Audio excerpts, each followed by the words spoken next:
Hello বন্ধুরা, আমি মনির। সবাইকে স্বাগত জানাচ্ছি মিনিটের গল্প চ্যানেলে। আমরা ধারাবাহিকভাবে আলোচনা করছি নবম দশম শ্রেণীর বাংলা পাঠ্য বইয়ের উপন্যাস 1971। আগের দুটি পর্বে আমরা দেখেছি নীলগঞ্জ গ্রামের শান্ত জীবনের পরিবর্তন এবং সেই পরিবর্তন কিভাবে ধীরে ধীরে মানুষের জীবনে গভীর প্রভাব ফেলতে শুরু করে।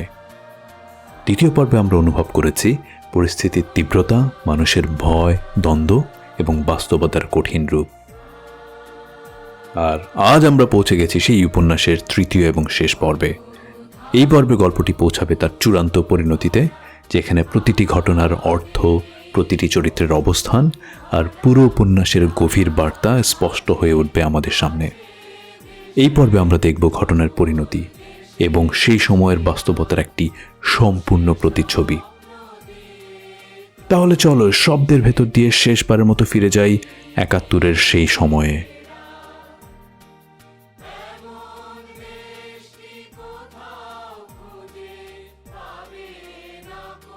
আলো মরে আসছে, আকাশে মেঘ জমতে শুরু করেছে। মেজর সাহেব আকাশের দিকে তাকিয়ে বললেন, কি রফিক, বৃষ্টি হবে? হতে পারে, এটা ঝড় বৃষ্টির সময়। তোমার দেশের এই ঝড় বৃষ্টিটা ভালোই লাগে। রফিক মৃদুস্বরে বলল। তোমার দেশ বললেন কেন? মেজর সাহেব তীক্ষ্ণ দৃষ্টিতে তাকালেন। কিছু একটা বলতে গিয়েও বললেন না। কোথাও কোনো শব্দ নেই, যেন গ্রামে কোনো জনমানুষ নেই। মেজর সাহেব হালকা গলায় বললেন, মানুষকে ভয় পাইয়ে দেবার একটা আলাদা আনন্দ আছে, আছে না? রফিক জবাব দিল না। মেজর সাহেব বললেন, মানুষের ইনস্টিংক্টের মধ্যে এটা আছে, অন্যকে পায়ের নিচে রাখার আকাঙ্ক্ষা। তোমার নাই? জি না। আছে, তোমারও আছে, সবারই আছে, থাকতেই হবে। রফিক কিছু বলল না। তারা হাঁটছে পাশাপাশি। মেজর সাহেব কথা বলছেন বন্ধুর মতো। তার কথার ধরন দেখে মনে হয় রফিককে তিনি যথেষ্ট গুরুত্ব দেন। বদিউজ্জামানের বাড়ির সামনে দিয়ে যাবার সময় মীর আলী তীক্ষ্ণ কণ্ঠে বলেন, ক্যারা যায়, ক্যারা যায় জয়নাল মিয়া। মেজর সাহেব থমকে দাঁড়ালেন। রফিক বলল, লোকটা অন্ধ স্যার। মেজর সাহেবকে মনে হলো এই খবরে বেশ উৎসাহ বোধ করেছেন। কে লোকটি? কথা বলে না ক্যাডা গো? আমি রফিক। রফিকটা ক্যাডা? কোন বাড়ির? ঘরের ভেতর গিয়া বসেন চাচা। মেজর সাহেব ঠান্ডা গলায় বললেন, তুমি ওকে কি বললে? রফিক ইংরেজিতে বলল, আমি তাকে ঘরে যেতে বললাম। কেন? এমনি বললাম। মীর আলী ভয় পাওয়া গলায় চেঁচালো, এরা কে? এরা কে? মেজর সাহেব বললেন, তুমি ওকে বলো আমি major Ejaz Ahmed, commanding officer, 58th infantry battalion. Sir বাদ দেন, বুড়া মানুষ। তোমাকে বলতে বলেছি, তুমি বলো, যাও কাছে গিয়ে বলো। রফিক এগিয়ে গেল। মেজর সাহেব তাকিয়ে রইলেন তীক্ষ্ণ দৃষ্টিতে। তিনি কি বুড়োর চোখে মুখে কোনো পরিবর্তন দেখতে চাচ্ছিলেন? কোনো রকম পরিবর্তন অবশ্য দেখা গেল না। রফিক ফিরে আসতেই মেজর সাহেব বললেন, তুমি এই অন্ধ বুড়োকে বলো মেজর সাহেব আপনাকে সালাম জানাচ্ছেন। রফিক তাকিয়ে রইল। মেজর সাহেব বিরক্ত স্বরে বললেন, দাঁড়িয়ে আছো কেন, যাও। রফিক এগিয়ে গেল। বুড়ো মীর আলী কিছুই বলল না, মাথা নিচু করে বসেই রইল। আকাশে মেঘ জমেছে, প্রচুর মেঘ। কালবৈশাখী হবে নিশ্চয়ই। তারা হাঁটছে নিঃশব্দে। রফিক একটি সিগারেট ধরিয়েছে। মেজর সাহেব তাকে মাঝে মাঝে লক্ষ্য করছেন। রফিক? জি স্যার। তুমি তো জানতে চাইলে না আমি ওকে সালাম কেন জানালাম। জানতে চাও না? রফিক কিছু বলল না। রেশোবা গ্রামে আমার যে বৃদ্ধ বাবা আছেন, তিনি অন্ধ। তিনিও বাড়ির উঠোনে এই বুড়োটির মতো বসে থাকেন। পায়ের শব্দ পেলেই এই বুড়োটির মতন করে বলেন, ইয়ে কন? পৃথিবীর সব জায়গার মানুষই আসলে একরকম।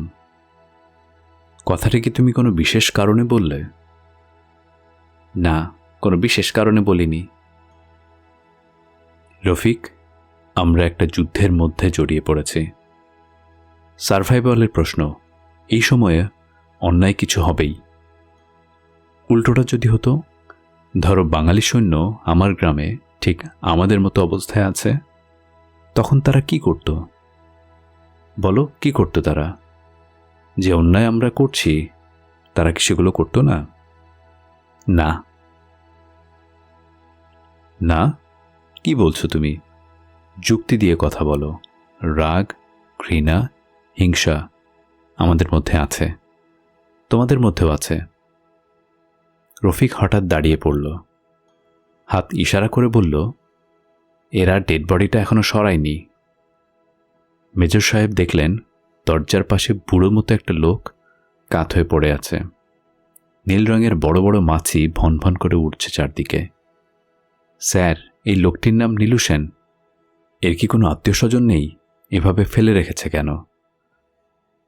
রফিক গলা উঁচিয়ে ডাকল, বলাই, বলাই। কোনো সাড়া পাওয়া গেল না। কাকে ডাকছিলে? বলাইকে? ওর ছেলে কিংবা এরকম কিছু? এরা দুইজনই এই বাড়িতে থাকে। এত বড় একটা বাড়িতে মাত্র দুটি প্রাণী থাকে? এখন থাকে একটি। রফিক? জি স্যার। আমার মনে হয় তুমি সূক্ষ্মভাবে আমাকে কিছু বলার চেষ্টা করছো। স্যার, আমি কিছুই বলবার চেষ্টা করছি না। এখন যা বলবার তা আপনি বলবেন, আমি শুধু শুনব।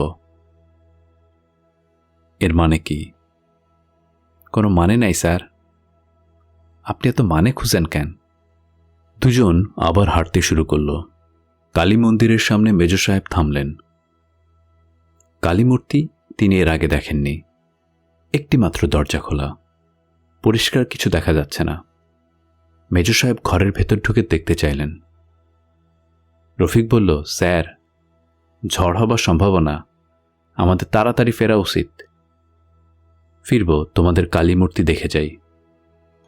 তোমাদের বলা ঠিক নয় স্যার, আমি মুসলমান। তোমরা মাত্র 25% মুসলমান, বাকি 75% হিন্দু। তুমি মন্দিরে ঢুকে মূর্তিটিকে প্রণাম করলেও আমি কিছুমাত্র অবাক হব না। রফিক কোনো জবাব দিল না। মেজর সাহেব দীর্ঘ সময় ধরে আগ্রহ নিয়ে মূর্তিটিকে দেখলেন। হাসি মুখে বললেন, 4 হাতে এই মহিলাটিকে মাকড়সার মতো লাগছে না? আমার কাছে লাগছে না। আমরা ছোটবেলা থেকেই মূর্তি এরকম দেখে আসছি। আমার কাছে এটাকে স্বাভাবিক মনে হয়। মেজর সাহেব একটা সিগারেট ধরালেন। তারপর অত্যন্ত ঠান্ডা গলায় বললেন, রফিক? জি স্যার। এই মূর্তিটির পেছনে একজন কেউ লুকিয়ে আছে। রফিক চুপ করে রইল। তুমি সেটা আমার আগেই বুঝতে পেরেছ, পারোনি? রফিক জবাব দিল না। বুঝতে পেরেও আমাকে কিছু বলনি। রফিক ক্লান্ত স্বরে ডাকল, বলাই।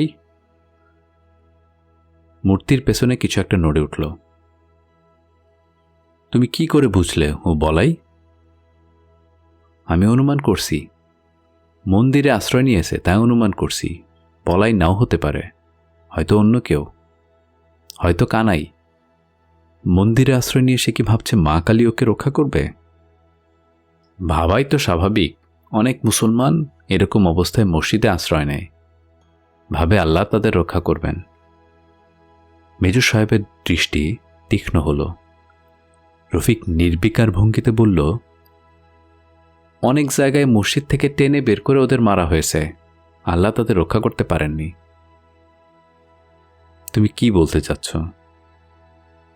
আপনি যদি বলাইকে মারতে চান, কালী মূর্তি ওকে রক্ষা করতে পারবে না, এটাই বলতে চাচ্ছি। এর বেশি কিছু না। ওকে বের হয়ে আসতে বলো। রফিক ডাকল, বলাই, বলাই। বলাই জবাব দিল না। একটা মৃদু ফোপানির শব্দ শোনা গেল। প্রায় সঙ্গে সঙ্গেই ঝড় শুরু হলো, প্রচণ্ড ঝড়। মেজর সাহেব মন্দিরের ভেতর থেকে বারান্দায় এসে দাঁড়ালেন। হুম হুম শব্দ উঠেছে। দেখতে দেখতে আবহাওয়া রুদ্র মূর্তি ধারণ করল। মন্দির সংলগ্ন বাঁশ ছাড়ে ভয় ধরানো একটা শব্দ হতে লাগল। রফিক এসে দাঁড়ালো মেজর সাহেবের পাশে। মেজর সাহেব মুগ্ধ কণ্ঠে বললেন, বিউটিফুল। কালীমূর্তির পেছনে উবু হয়ে বসে থাকা বলায়ের কথা তার মনে রইল না। ঝড়ের সঙ্গে সঙ্গে ফোঁটা ফোঁটা বৃষ্টি পড়তে শুরু করছে। মেজর সাহেব দ্বিতীয়বার বললেন, বিউটিফুল। সামনে খোলা মাঠ, অনেক দূর পর্যন্ত দেখা যাচ্ছে। মাঠের ধুলি ও শুকনো পাতায় ঘূর্ণির মতো উঠছে। এর মধ্যেই খালি গায়ে একজনকে ছুটে আসছে দেখা গেল। তার ভাব দেখে মনে হচ্ছে সে মহা উল্লসিত। মেজর সাহেব বললেন, লোকটিকে দেখতে পাচ্ছ? রফিক নিষ্প্রিয় স্বরে বলল, ও নিজাম, পাগল। আমাদের সব গ্রামে একটি করে পাগল থাকে। এই গ্রামের সবাইকে কি তুমি এর মধ্যেই চিনে ফেলেছ? না, কয়েকজনকে চিনি, সবাইকে না। ওই পাগলটা কি জংলা মাঠের দিকে যাচ্ছে না? মনে হয় যাচ্ছে। পাগলরা বন জঙ্গল খুব পছন্দ করে। মানুষের সে গাছকে তারা বড় বন্ধু মনে করে। রফিক, জি স্যার। তোমার পড়াশুনো কত দূর? পাস কোর্সে বিএ পাশ করেছি স্যার।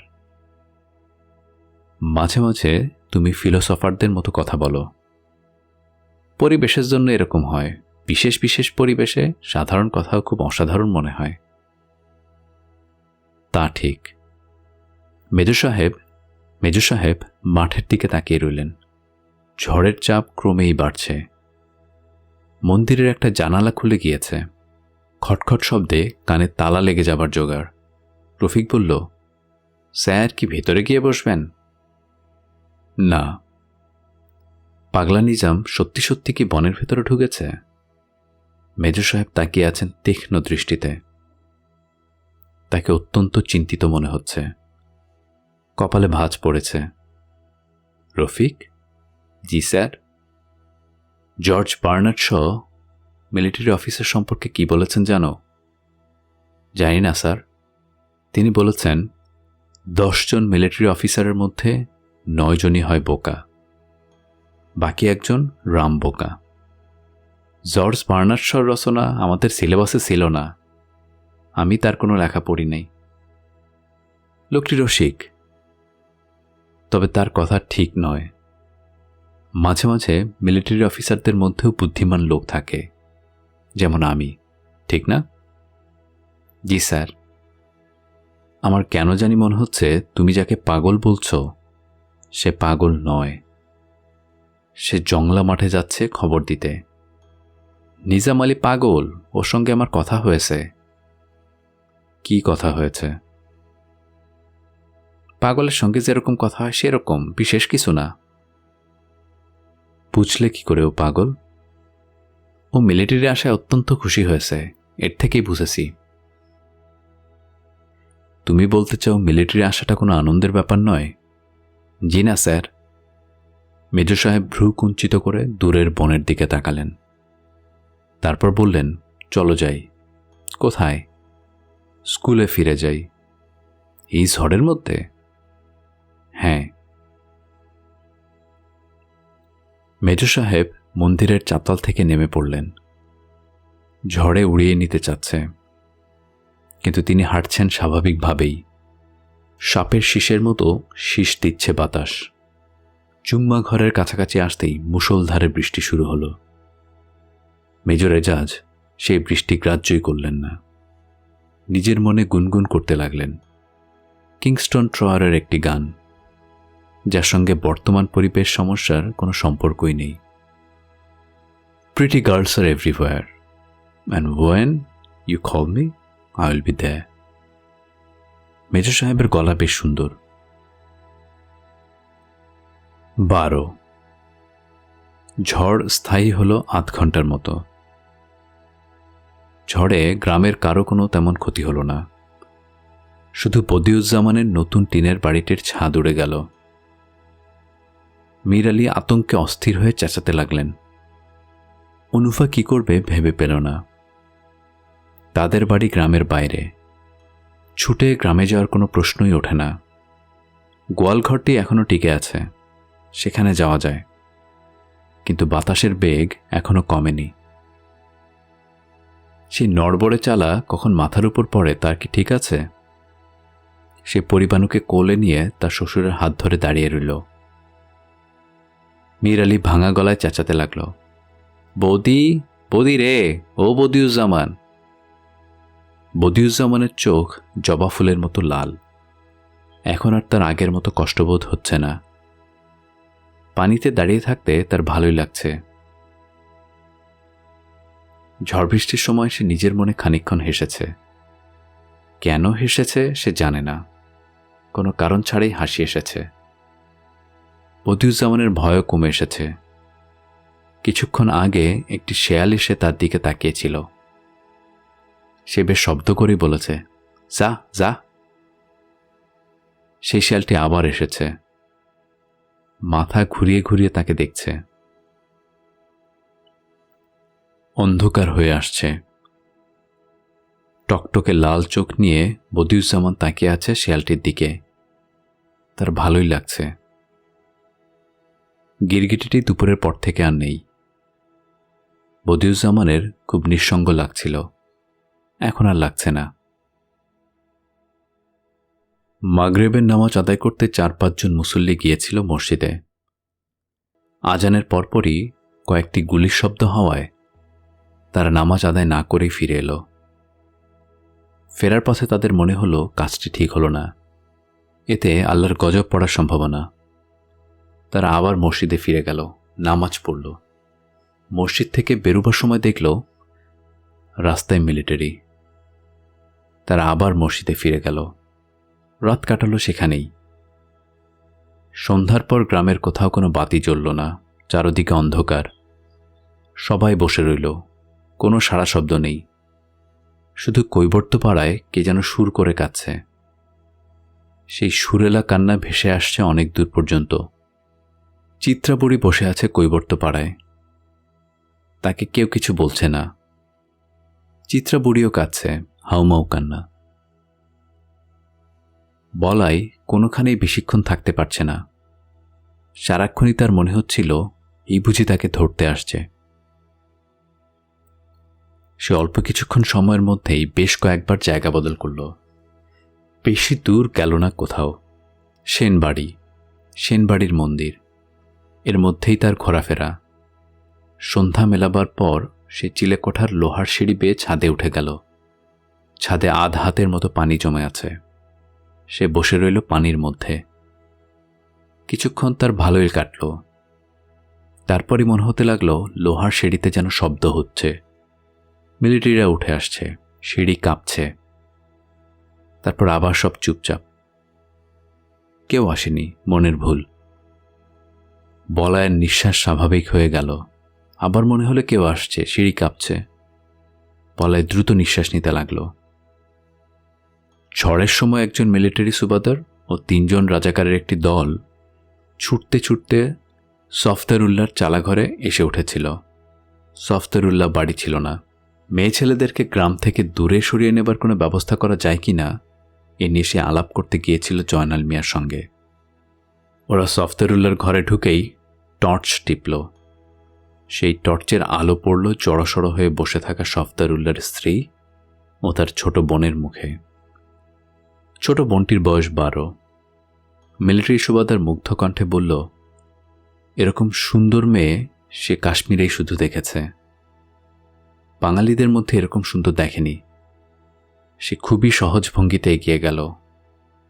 ঝড়ের জন্য এই 2 বোনের চিৎকার কেউ শুনতে পেল না। মেয়েদের গ্রামের বাইরে পাঠিয়ে দেবার ব্যাপারে জয়নাল মিয়ার অভিমত হল, এর কোনো দরকার নেই।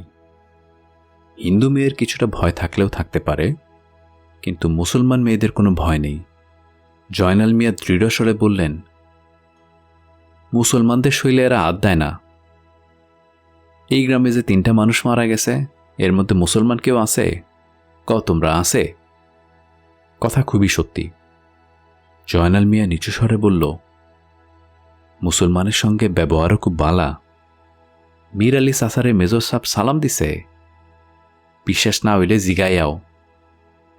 এ কথাটিও সত্যি। তবু মতি বলল, ঘরের মেয়ে ছেলেরা বড়ই অস্থির হয়ে পড়ছে। জয়নাল মিয়া দৃঢ়স্বরে বলল, রাত দুপুরে এইভাবে টানাটানি করার কোনো দরকার নেই। যাও তোমরা, বাড়িতে গিয়ে আল্লাহ খোদার নাম নেও। ফিয়ামানিল্লাহ, ভয়ের কিচ্ছু নেই। যে অল্প কয়জন এসেছিল তারা ঝড়ের মধ্যেই চলে গেল। ঝড় থামবার পর জয়নাল মিয়ার কাছে খবর এলো মেজর সাহেব তার সঙ্গে দেখা করতে চান, সে যেন দেরি না করে। জয়নাল মিয়া ভীত স্বরে বলল, যাও গিয়া বলো আমি আসতাছি। বাঙালি রাজাকারটি বিরক্ত মুখে বলল, আমার সাথে চলেন, সাথে যাইতে বলছে। সফদরুল্লাহর বাড়ির উঠোনের সামনে এসে জয়নাল মিয়ার মনে হলো ভেতর বাড়িতে মেয়ে ছেলে কাঁদছে। সফদরুল্লাহ উঠানে বসে আছে। জয়নাল মিয়া জিজ্ঞেস করল, কি হইছে? সফদরুল্লাহ জবাব দিল না। কান্দে কে? সফদরুল্লাহ সেই প্রশ্নেরও জবাব দিল না। সঙ্গে রাজাকারটি জয়নাল মিয়ার পিঠে ঠেলা দিয়ে বলল, তাড়াতাড়ি হাঁটেন। 13। মেজর সাহেব এক মগ কফি হাতে ঘরে ঢুকলেন। তার সমস্ত গা ভেজা, মাথায় টুপি নেই। ভেজা চুল বেয়ে ফোঁটা ফোঁটা পানি পড়ছে। আজিজ মাস্টার উঠে দাঁড়াল। ইমাম সাহেব বসেই রইলেন। তার উঠে দাঁড়াবার ক্ষমতা নেই। কিছু সময় পরপরই তার বমি হচ্ছে।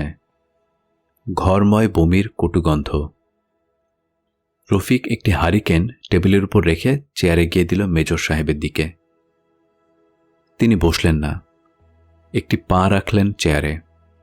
রফিক গম্ভীর গলায় প্রশ্ন করতে শুরু করলেন।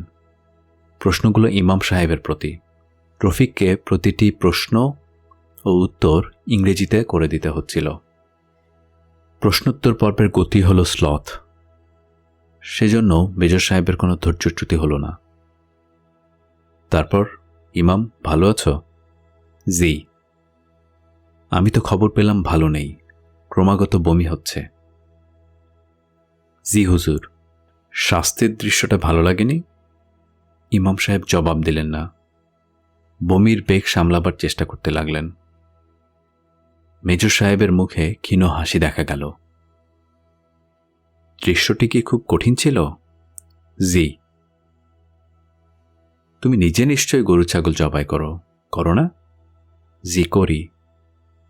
তখন খারাপ লাগে না? ইমাম সাহেব একটি ছোট্ট নিঃশ্বাস ফেললেন। মেজর সাহেব কফির মগে দীর্ঘ চুমুক দিয়ে জবাবের প্রতীক্ষা করতে লাগলেন। জবাব পাওয়া গেল না। ইমাম, জি স্যার। এখন আমাকে বলো, তোমাদের ওই জঙ্গলে মোট কতজন বাঙালি সৈন্য আছে? আমি জানি না স্যার। সঠিক সংখ্যাটি না বলতে পারলেও কোনো ক্ষতি নেই, অনুমান করে বলো। আমি জানি না স্যার। সৈন্য আছে কিনা সেটা বলো। স্যার, আমি জানি না। আচ্ছা বেশ, সৈন্য নেই, এই কথাটিই তোমার মুখ থেকে শুনি। স্যার, আমি জানি না, কিছুই জানি না স্যার। মেজর সাহেব কফির মগ নামিয়ে রাখলেন। সিগারেট ধরালেন। তার কপালের চামড়ায় সূক্ষ্ম ভাঁজ পড়ল। তুমি কখনো ওই বনে যাওনি?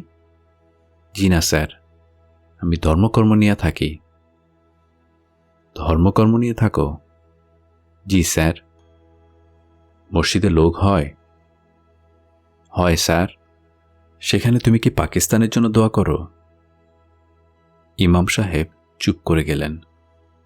মেজর সাহেবের কণ্ঠে অসহিষ্ণুতা ধরা পড়ল। খুতবা শেষে পাকিস্তানের জন্য কখনো দোয়া করনি? পৃথিবীর সব মুসলমানের জন্য দোয়া খায়ের করা হয় স্যার। তুমি আমার কথার জবাব দাও, পাকিস্তানের জন্য দোয়া করনি? জি না স্যার। বাংলাদেশের জন্য কখনো দোয়া করেছ? ইমাম সাহেব চুপ করে গেলেন। মেজর সাহেব একটা প্রচণ্ড চড় বসিয়ে দিলেন। ইমাম সাহেব চেয়ার থেকে উল্টে পড়ে গেলেন। রফিক তাকে উঠে বসালো। মেজর সাহেব ঠান্ডা স্বরে বললেন, ব্যথা লেগেছে? জি না। একটুও ব্যথা লাগেনি? জি না স্যার। আমার হাত এতটা কমজোরি তা তো জানা ছিল না। মেজর সাহেব হাতের সিগারেট ফেলে দিয়ে দ্বিতীয় চটটি দিলেন। ইমাম সাহেব গড়িয়ে নিচে পড়ে গেলেন। তার নাক দিয়ে রক্ত পড়তে শুরু করল। রফিক তাকে তুলতে গেল। মেজর সাহেব বলবে ও নিজে নিজে উঠবে। ইমাম, উঠে বসো। ইমাম সাহেব উঠে বসলেন। এখন বলো, তুমি শেখ মুজিবুর রহমানের নাম শুনেছ? জি, শুনেছি। সে কে? ইমাম সাহেব চুপ করে রইলেন। সে কে তুমি জানো না? মেজর সাহেব এগিয়ে এসে তৃতীয় চটটি বসালেন। ইমাম সাহেব শব্দ করে দোয়া ইউনুস পড়তে লাগলেন। মেজর সাহেব তাকালেন আজিজ মাস্টারের দিকে। তারপর, কবি, তুমি কেমন আছো? ভালো আছো? জি। তুমি শুনলাম বেশ শক্তই ছিলে, বমি টমি কিছু করনি। আজিজ মাস্টার জবাব দিল না। বাংলাদেশের উপর কখনো কবিতা লিখেছ? জি না স্যার। কেন লেখনি কেন?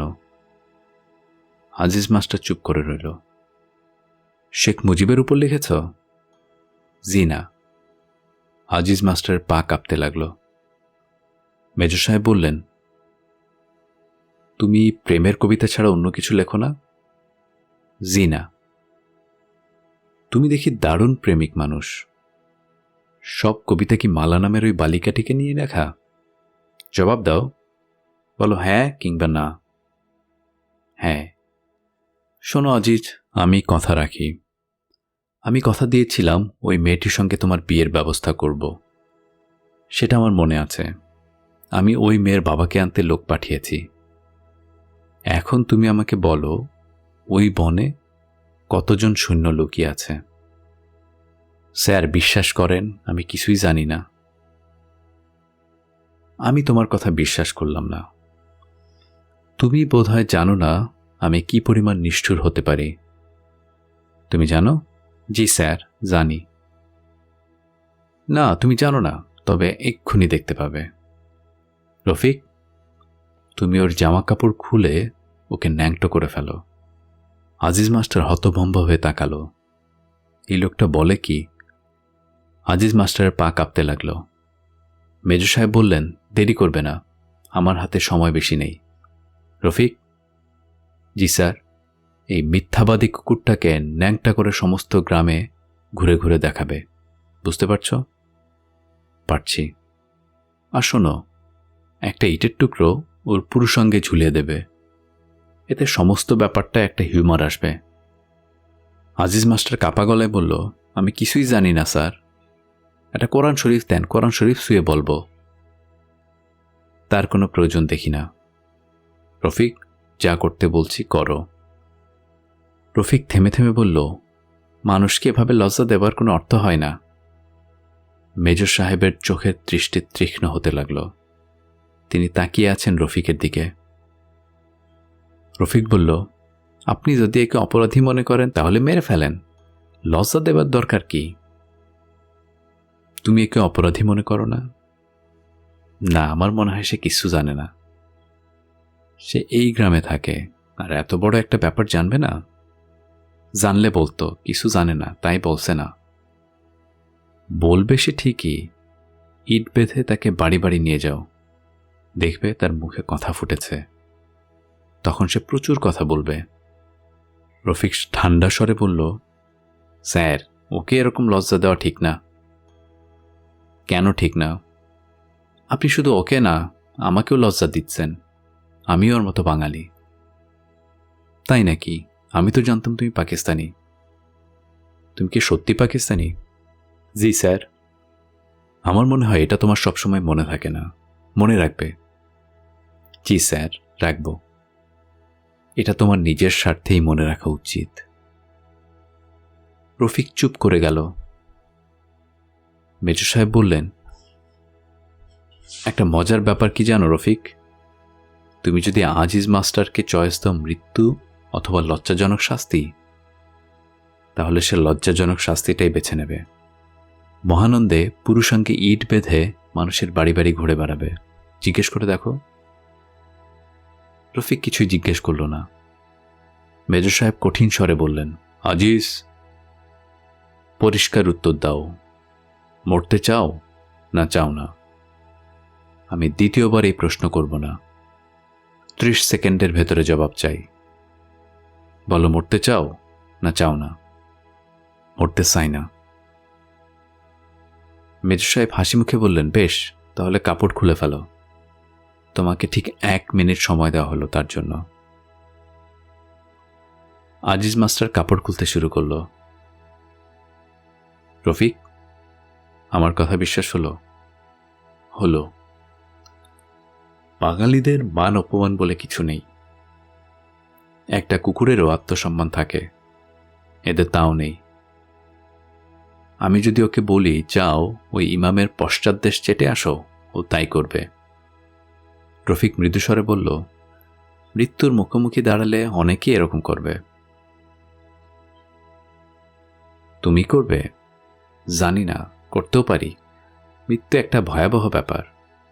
মৃত্যুর সামনে দাঁড়িয়ে কে কি করবে তা আগ থেকে বলা সম্ভব নয়। তাই বুঝি? জি স্যার, আপনার মতো একজন সাহসী মানুষও দেখা যাবে কাপুরুষের মতো কাণ্ড কারখানা করছে। মেজর সাহেব ঘর ছেড়ে বেরিয়ে এলেন এবং তারও মিনিট খানেক পর জয়নাল মিয়াকে সেই ঘরে ঢুকিয়ে দেওয়া হলো। আজিজ মাস্টার দুহাতে তার লজ্জা ঢাকতে শুরু করল। ইমাম সাহেব বেশ স্বাভাবিক গলায় বললেন, জয়নাল মিয়া ভালো আছেন? জয়নাল কিছু একটা বলতে চেষ্টা করল, বলতে পারল না। আজিজ মাস্টারের মতো একজন বয়স্ক মানুষ সম্পূর্ণ নগ্ন অবস্থায় দাঁড়িয়ে আছে, এটি এখনো সে বিশ্বাস করতে পারছে না। ইমাম সাহেব বললেন, বড় খারাপ সময় জয়নাল সাহেব, আল্লাহ খোদার নাম নেন। জয়নাল মিয়া আবারও কিছু বলতে চেষ্টা করল, বলতে পারল না, কথা আটকে গেল। রফিক শান্তস্বরে বলল, জয়নাল সাহেব আপনি বসেন, স্যার যা জিজ্ঞেস করবেন তার সত্যি জবাব দিবেন, বুঝতেই পারছেন? জয়নাল মিয়া মাটিতে বসে পড়ল। ইমাম সাহেব বললেন, চেয়ারে বসেন, মাটিতে প্রস্রাব আছে, নাপাক জায়গা। 14। মেঘ নেই, আকাশে তারা ফুটতে শুরু করেছে। রাত প্রায় 8টা, কিন্তু মনে হচ্ছে নিশুতি। হাওয়া থেমে গেছে, গাছের একটি পাতাও নড়ছে না। সফদরুল্লাহ একটা দা হাতে মাঠে নেমে পড়ল। সে দুজনকে খুঁজছে। একজন তালগাছের মতো লম্বা, গোফ আছে, অন্যজন বাঙালি, তার মুখে বসন্তের দাগ। সফদরুল্লাহ কোনোরকম শব্দ না করেই হাঁটছে। খুটখুটে অন্ধকার, তাতে তার কোনো অসুবিধা হচ্ছে না। সে যেভাবে হাঁটছে তাতে মনে হয় অন্ধকারেও দেখতে পাচ্ছে। কোনো কোনো সময় মানুষের ইন্দ্রিয় অস্বাভাবিক তীক্ষ্ণ হয়ে ওঠে। সে প্রথমে গেল বিলের দিকে। কেউ নেই সেখানে। বেশ কিছু কাটা ডাব পড়ে আছে চারদিকে। সফদরুল্লাহ দীর্ঘ সময় বিলের পাড়ে দা হাতে বসে রইল। বাতাস নেই কোথাও, তবু বিলের পানিতে ছলাৎ ছলাৎ শব্দ হচ্ছে। ওরা আবার হয়তো আসবে, পানিতে দাঁড় করিয়ে আরও মানুষ মারবে। সফদরুল্লাহর মনে হলো কেউ একজন যেন এদিকে এগিয়ে আসছে। সে শক্ত করে দাঁটি ধরে চেঁচিয়ে বলল, ক্যাডা? আমি নিজাম, আপনি কি করেন? আমি কিছু করি না। অন্ধকারে বইয়া আছেন কেন? সফদরুল্লাহ ফুপিয়ে উঠল। নিজাম বলল, সব মিলিটারি জমা হইতাছে জংলার মাঠে, দেখবেন? সফদরুল্লাহ সঙ্গে সঙ্গে উঠে দাঁড়াল। হাতে দাও কেন? আছে, কাম আছে, দাওয়ের কাম আছে। কৈবর্তপাড়া খালি হয়ে যাচ্ছে। এরা সরে পড়ছে নিঃশব্দে। এদের অভ্যাস আছে অতি দ্রুত সবকিছু গুছিয়ে সরে পড়তে পারে। অন্ধকারে এরা কাজ করে। এদের শিশুরা চোখ বড় বড় করে দেখে, হইচই করে না, কিছুই করে না। মেয়েরা জিনিসপত্র নৌকায় তুলতে থাকে, কোনো জিনিসই বাদ পড়ে না। হাঁস, মুরগি, ছাগল সবই উঠানো হয়। এরা কাজ করে নিঃশব্দে। প্রবীণেরা উকা হাতে বেশ অনেকটা দূরে বসে থাকে। তাদের ভাবভঙ্গি দেখে মনে হয় কি হচ্ছে না হচ্ছে এরা কিছুই জানে না। এরা ঝিমুতে থাকে। ঝিমুতে ঝিমুতেই চারদিকে লক্ষ্য রাখে। বুড়ো বয়সে এদের দৃষ্টি তীক্ষ্ণ। মিরালি খুন খুন করে কাঁদে। ভাতের জন্য কাঁদে। বদিউজ্জামান বাড়ি ফেরেনি। সে না ফেরা পর্যন্ত অনুফা ভাত চড়াবে না।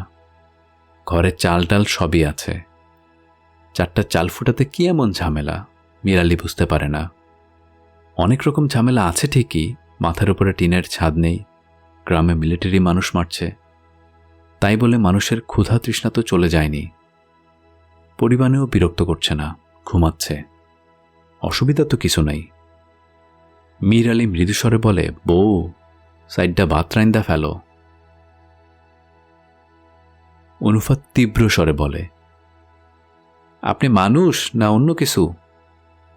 মিরালি অবাক হয়ে বলল, আমি কি করলাম?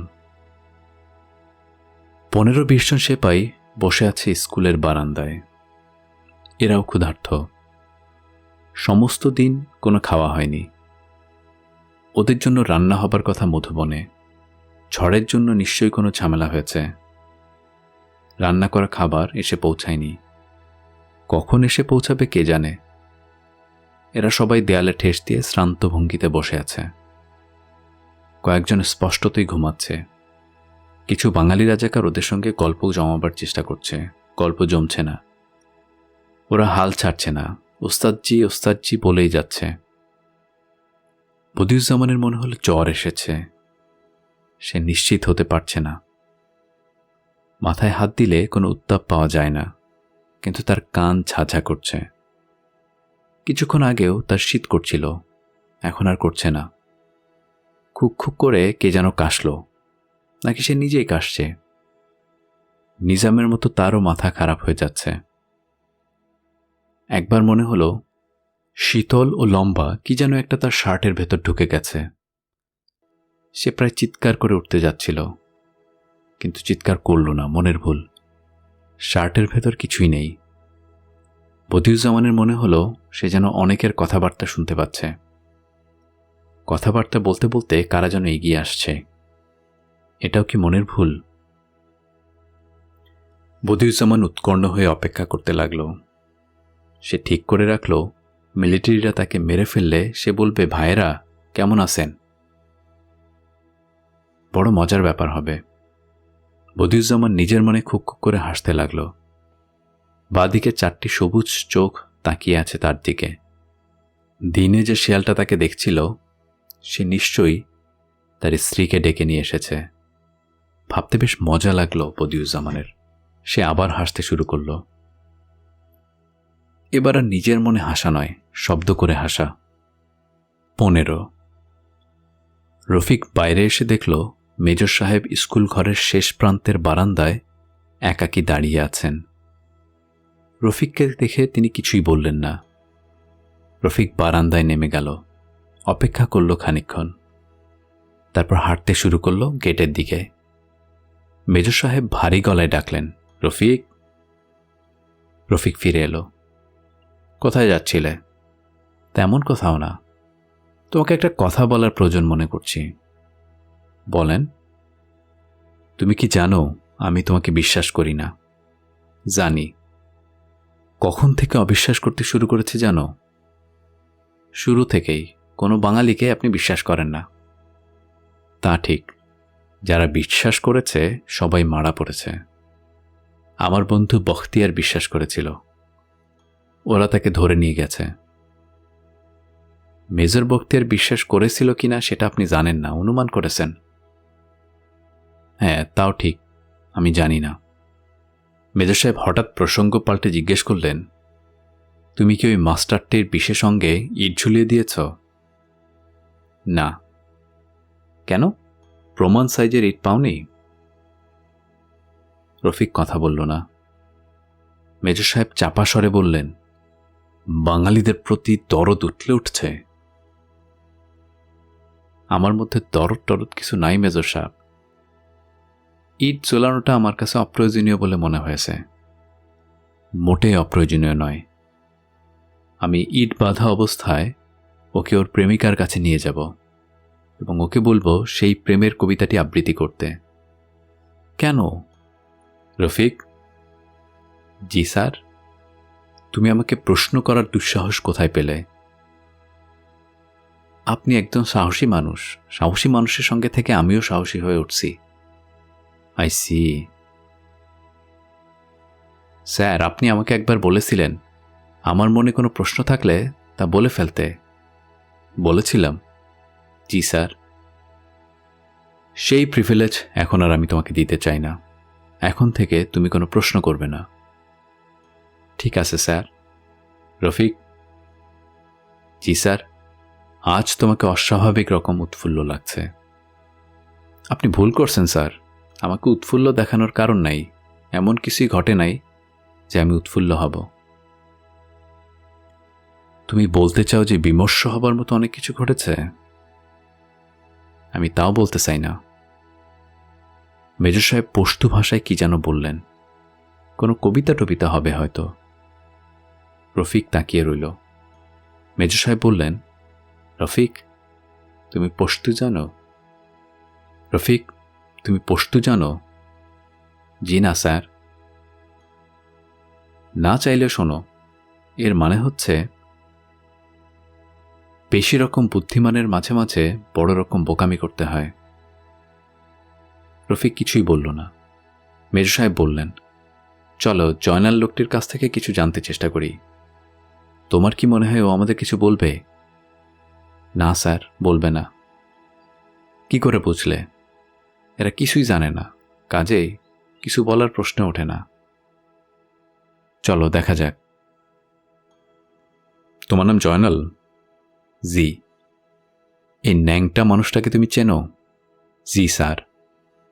ও তোমার মেয়েকে বিয়ে করতে চায়। জয়নাল মিয়া হতভম্ব হয়ে তাকালো। তার পা কাঁপতে লাগলো। এসব কি শুনছে?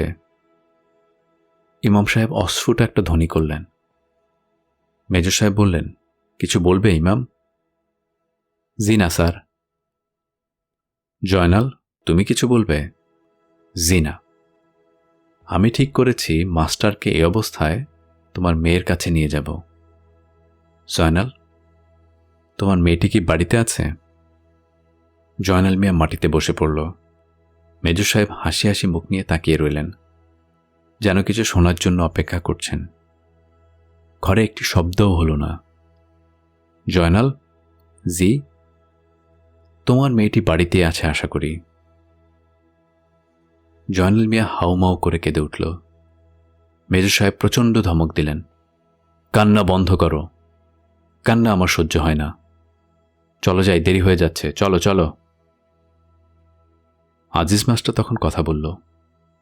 অত্যন্ত স্পষ্ট স্বরে বলল, মেজর সাহেব, আমি মরবার জন্য প্রস্তুত আছি। আমাকে লজ্জার হাত থেকে বাঁচান। মেজর সাহেব মনে হলো বেশ অবাক হলেন। কৌতূহলী গলায় বললেন, মরতে রাজি আছো? হ্যাঁ। ভয় লাগছে না? লাগছে। তবু মরতে চাও? আজিজ মাস্টার জবাব না দিয়ে নিচু হয়ে তার পায়জামা তুলে পড়তে শুরু করল। মেজর সাহেব তীক্ষ্ণ দৃষ্টিতে লক্ষ্য করতে লাগলেন, কিছুই বললেন না।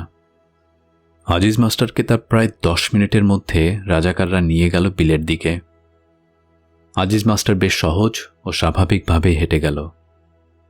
যাবার আগে ইমাম সাহেবের দিকে তাকিয়ে বলল, সালাম আলাইকুম। ইমাম সাহেব বা জয়নাল মিয়া কেউ কিছু বলল না। আজিজ মাস্টার চলে যাবার পর দীর্ঘ সময় কেউ কোনো কথা বলল না। মেজর সাহেব গম্ভীর মুখে সিগারেট টানতে লাগলেন। জয়নাল মিয়া কাঁপতে লাগলো থরথর করে। কিছুক্ষণের মধ্যেই স্কুল ঘরের পেছনে কয়েকটি গুলির শব্দ হলো। ইমাম সাহেব ক্রমাগত দোয়া ইউনুস পড়তে লাগলেন। মেজর সাহেব বললেন, জয়নাল, তুমি আমার প্রশ্নের ঠিক ঠিক জবাব দাও। আমাকে রাগিও না। বলো, মোট কতজন সৈন্য লুকিয়ে আছে তোমাদের জংলা মাঠে? মনে রাখবে, আমি একই প্রশ্ন 2 বার করব না। বলো, কতজন? প্রায় 100। ইমাম সাহেব চোখ বড় বড় করে তাকালেন। রফিক অন্যদিকে তাকিয়ে রইল। মেজর সাহেব সিগারেট ধরালেন। ধরাতে গিয়ে তার হাত কাঁপতে লাগল। এরা কবে এসেছে এই বনে? পরশু। এই গ্রাম থেকে তোমরা কবার খাবার পাঠিয়েছ? 3 বার। আজিজ মাস্টার এবং ইমাম এরা এই খবর জানে? জি না, এরা বিদেশি মানুষ, এদেরকেও বলে নাই। ওই সৈন্যরা এখান থেকে কোথায় যাবে জানো? জি না। কেউ জানে? জি না। এদের মধ্যে কতজন অফিসার আছে? আমি জানি না। ওদের সঙ্গে গোলাবারুদ কি পরিমাণ আছে? জানি না স্যার। ওদের মধ্যে আহত কেউ আছে? আছে। কতজন? 6-7 জন। ওরাও বনেই আছে? জি না। ওরা কোথায়? কৈবর্ত পাড়ায়, জেলে পাড়ায়। বনে খাবার নিয়ে যেত কারা? কৈবর্তরা। মেজর সাহেব থামলেন। জয়নাল মিয়া মাটিতে বসে হাঁপাতে লাগল। রফিক এখনো জানলার দিকে তাকিয়ে আছে। মেজর সাহেব বললেন, ঠিক আছে, তুমি যাও। জি স্যার। তুমি যাও, তোমাকে যেতে বললাম। জয়নাল মিয়া নড়ল না, উবু হয়ে বসে রইল। মেজর সাহেব বললেন, নাকি যেতে চাও না? যেতে চাই। তাহলে যাও, দৌড়াও। আমি মত বদলে ফেলার আগেই দৌড়াও। জয়নাল মিয়া উঠে দাঁড়ালো, নিচু গলায় বলল, স্যার, সালাম আলাইকুম। মেজর সাহেব বললেন, ইমাম, তুমি যাও। ইমাম সাহেব নিজের কানকে বিশ্বাস করতে পারছেন না। যাও যাও, চলে যাও, কুইক। ওরা ঘর থেকে বেরুলো। স্কুল গেট পার হয়েই ছুটতে শুরু করল। মেজর সাহেব জানলা দিয়ে অন্ধকারের দিকে তাকিয়ে রইলেন। তার মুখ অত্যন্ত গম্ভীর। রফিক? জি স্যার। জয়নাল কি সত্যি কথা বলল? মনে হয় না স্যার। প্রাণ বাঁচানোর জন্য অনেক সময় এ জাতীয় কথা বলা হয়, কিন্তু আমি জানি ও সত্যি কথাই বলেছে। রফিক চুপ করে রইল। এবং আমার মনে হচ্ছে তুমিও তা জানো। রফিক তাকালো জানালার দিকে। বাইরে ঘন অন্ধকার। আমার মনে হয় তুমি আরো অনেক কিছুই জানো। আমি তেমন কিছু জানি না। তুমি শুধু বলো, তোমাদের সৈন্যরা এখনো কি বনে লুকিয়ে আছে? আমি কি করে জানব? তুমি অনেক কিছুই জানো। আমি কৈবর্ত পাড়ায় তল্লাশি করতে চেয়েছিলাম। তুমি বলেছিলে প্রয়োজন নেই। আমার ভুল হয়েছিল, সবাই ভুল করে।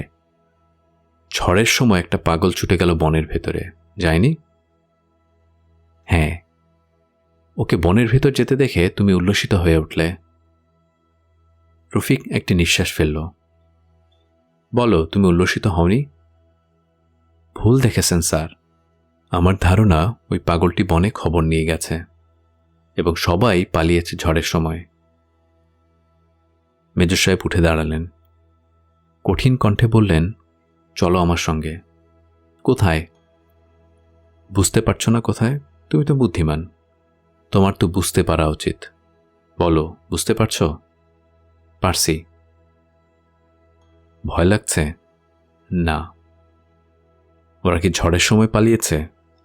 হ্যাঁ, এতক্ষণে ওরা অনেক দূর চলে গেছে। খুব তাড়াতাড়ি মধুবনের দিকে গেলে হয়তো এখনো ওদের ধরা যাবে। তুমি আবার আমাকে কনফিউজ করার চেষ্টা করছো। এরা হয়তো বনেই বসে আছে। রফিক মৃদু হাসল। বলো, ওরা কি বনে বসে আছে? হয়তো আছে, গভীর রাতে বের হয়ে আসবে। ঠিক করে বলো। আপনি এখন আমার কোনো কথাই বিশ্বাস করবেন না, কাজেই কেন শুধু শুধু প্রশ্ন করছেন? কৈবর্ত পাড়ায় দাউ দাউ করে আগুন জ্বলছে। চিত্রা বুড়ি অবাক হয়ে আগুন দেখছে। রাজাকাররা ছোটাছুটি করছে। তাদের ছোটাছুটি দেখে মনে হচ্ছে খুব উৎসাহ বোধ করছে। আগুন জ্বালানোর জন্য তাদের যথেষ্ট খাটাখাটনি করতে হচ্ছে। ভেজা ঘর বাড়ি, সহজে আগুন ধরতে চায় না। মীর আলী বারান্দায় দাঁড়িয়ে আগুন আগুন বলে চিৎকার করছে। সে চোখে দেখতে পায় না, কিন্তু আগুন দেখতে পাচ্ছে। গ্রামের সব মানুষজন বেরিয়ে আসছে ঘর থেকে। 16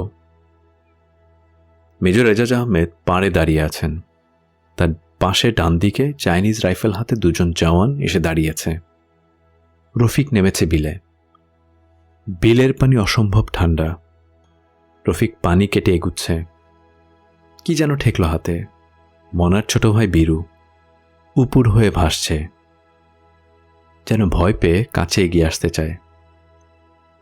রফিক পরম স্নেহে বীরুর গায়ে হাত রেখে বলল, ভয় নাই, ভয়ের কিছু নাই। পাড়ে বসে থাকা মেজর সাহেব বললেন, কার সঙ্গে কথা বলছো রফিক?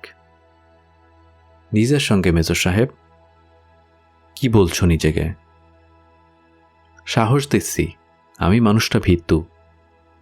রফিক, ওরা কি বন ছেড়ে চলে গেছে? সত্যি করে বলো। রফিক বেশ শব্দ করে হেসে উঠল। আচমকা হাসির শব্দে মেজর সাহেব চমকে উঠলেন। কৈবর্ত পাড়ে আগুন ছড়িয়ে পড়েছে। আলো হয়ে উঠছে চারদিকে। রফিককে পরিষ্কার দেখা যাচ্ছে এবার। ছোটখাটো অসহায় একটা মানুষ বুক পানিতে দাঁড়িয়ে আছে। মেজর সাহেব বললেন, রফিক, তুমি কি বেঁচে থাকতে চাও? রফিক শান্ত স্বরে বলল, চাই মেজর সাহেব, সবাই বেঁচে থাকতে চায়। আপনি নিজেও চান না?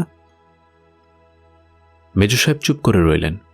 রফিক তীক্ষ্ণ স্বরে বলল, মেজর সাহেব, আমার কিন্তু মনে হয় না আপনি জীবিত ফিরে যাবেন এ দেশ থেকে। মেজর এজাজ আহমেদ সিগারেট ধরালেন। কৈবর্ত পাড়ার আগুনের দিকে তাকালেন। পশতু ভাষায় সঙ্গের জওয়ান দুটিকে কি যেন বললেন। কুলির নির্দেশ হয়তো। রফিক বুঝতে পারল না। সে পশতু জানে না। হ্যাঁ, গুলির নির্দেশই হবে। সৈন্য দুটি বন্দুক তুলেছে। রফিক অপেক্ষা করতে লাগল।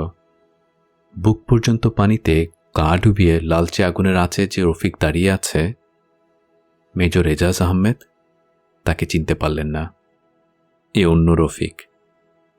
মেজর এজাজের কপালে বিন্দু বিন্দু ঘাম জমতে লাগল। এই ছিল 1971 উপন্যাসের তৃতীয় এবং শেষ পর্ব। 3টি পর্বে আমরা চেষ্টা করেছি পুরো উপন্যাসটিকে সহজভাবে তুলে ধরতে, যাতে তোমরা গল্পটি শুধু পড়োই না, বরং অনুভব করতে পারো সেই সময়, সেই মানুষ এবং সেই বাস্তবতা। এই উপন্যাস আমাদের শেখায় যুদ্ধের ছায়ায় সাধারণ মানুষের জীবন কতটা বদলে যায়। ভয়, অনিশ্চয়তা আর টানাপোড়েনের মধ্যেও মানুষ কিভাবে নিজের অবস্থানকে ধরে রাখার চেষ্টা করে, এবং একটি গ্রামের ভেতর দিয়ে পুরো দেশের পরিস্থিতির একটি বাস্তব চিত্র ফুটে উঠেছে এই উপন্যাসে। তোমাদের কাছে প্রশ্ন, পুরো সিরিজটি শুনে তোমরা কি উপন্যাসটি সম্পূর্ণ বুঝতে পেরেছ? যদি এখনও না শুনে থাকো, প্লেলিস্টে গিয়ে পুরো সিরিজটি একসাথে শুনে নাও। ভিডিওটি যদি ভালো লাগে লাইক দাও, কমেন্টে জানাও এই পর্বটি কেমন লেগেছে, এবং মিনিটের গল্প চ্যানেলটি সাবস্ক্রাইব করে পাশেই থাকো। দেখা হবে খুব শীঘ্রই নতুন কোনো সাহিত্য কিংবা পাঠ্য বিষয়ের আলোচনা নিয়ে। ধন্যবাদ শুনবার জন্য।